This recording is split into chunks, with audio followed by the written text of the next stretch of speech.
Hello and welcome again to one of our gems of the Alshich. The Sedra is the Sedra Vayishlach. If we're using our blue art scroll Chumash, it's on page 170. If you prefer the chapters, the classical chapters, then it's chapter 32.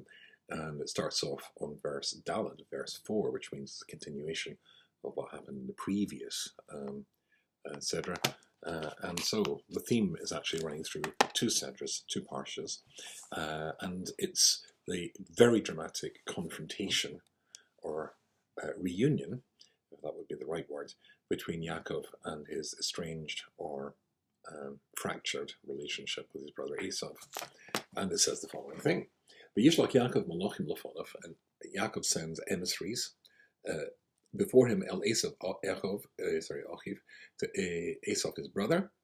Arts is the heir to the land of Seir, Sedei Edom, to the field or the city of Edom. Sedei, which means field, is a euphemism in Hebrew for a city.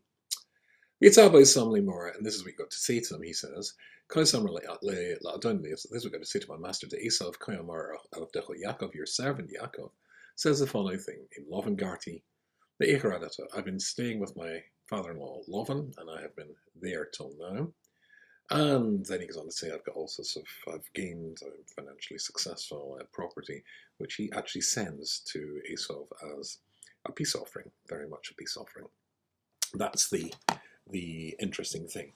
The Alshich is intrigued by, he says, he sends angels, one opinion says literally angels, malachim, or emissaries, in front of him to Esau Echov. Now, according to the opinion that says the Alshich that it literally is angels, why send angels? Why not just send anybody else?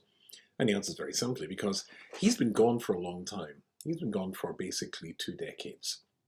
In that time, Esau has built for himself a country, a city, a prototype empire, and he doesn't know where it is. He can't get out Waze or, go to MapQuest. He just doesn't know where it is. So the people who are going to find out what his brother is up to when he's planning to return to Israel, then the people would have to find exactly where this is. It would slow them down. But if you send angels, or apparently Yaakov can command angels to do what he wants them to do, then they're there in an instant. So that's a great advantage to actually tell an angel to go and be your emissary. The other advantage is, of course, if, as he expects, the reaction that he's going to get from trying to make peace with his brother is not going to be one of welcome, but rather rejection, it might well be that the emissaries, if he sends normal men to send the message to his brother, that they will return or they'll be sent back with their heads in a basket. Where, of course, that can't happen to an angel.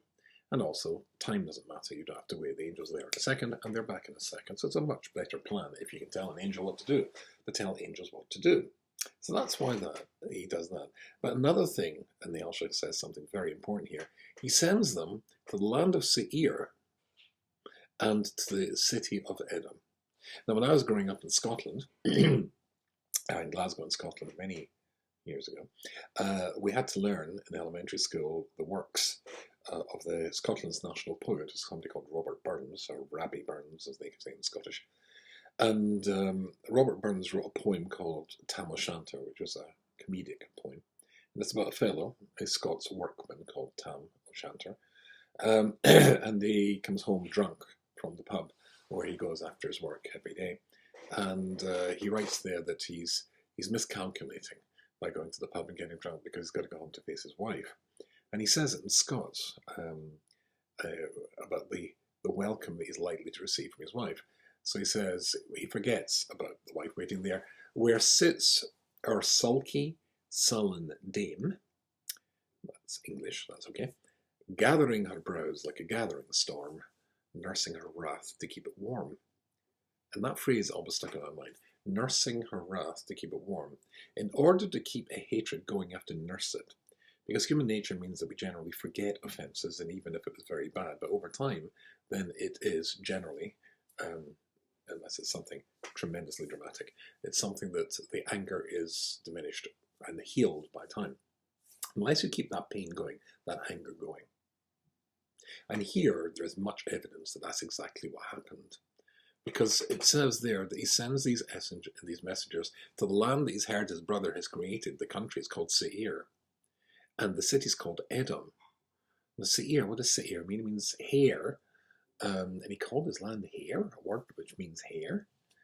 Yeah, because he wanted to be a constant reminder of his crooked Jewish brother who, on the instructions of their mother, wrapped his hands in animal skin so it would be hairy, like Esau's hairy hands. So when his father felt him, he would think it was Esau.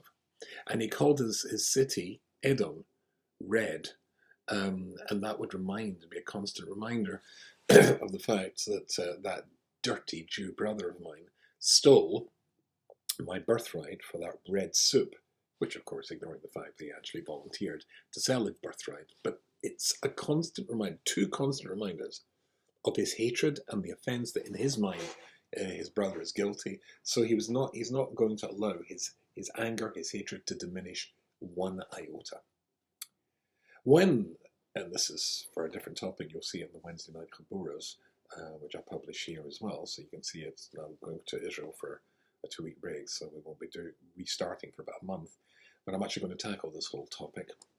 But when, seemingly, as an offence against truth and against offence against morality and ethics, Rivka tells her son to steal his brother's blessing, there Esau discovers what's happened.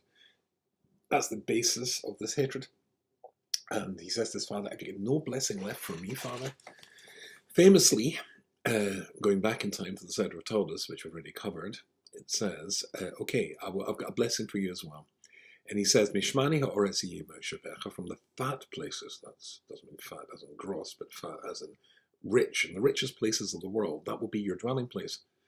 Mital Shemaim Me'al, that's the most succulent places, might translate it. And you will live by your sword. And you live by your sword. Rashi says there, what's this place that's the most rich place in the world? He says it's Rome, the southern part of Italy. That was the inheritance of Esau.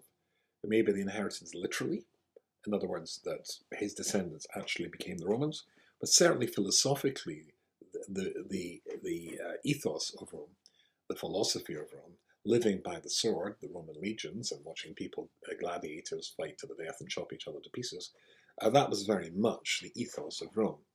And certainly the hatred of other peoples and the hatred of foreigners who would not go under the jackboot of Rome. Rome, of course, sprung the 1,000-year empire, gave birth to Europe, and Europe is the founding father of, well, certainly the systems of most of the modern world. So that ethos continues. You'll live by the sword. So Esau, if you remember, when he discovers what his brother did, Yaakov goes, and when Yaakov feels him, he says, "I don't understand you. The hand is the hand of Esau," because it's all hairy. It's all symbolic, but leave it at that. But the voice is the voice of Yaakov, and the rabbis say an incredibly important thing here, and that is when the voice of Yaakov is heard, it's a Yaakov voice, it's the Jewish voice, it's the voice of Jews focused on Torah and Jewish ideas and expressing themselves as Jews with kindness, etc.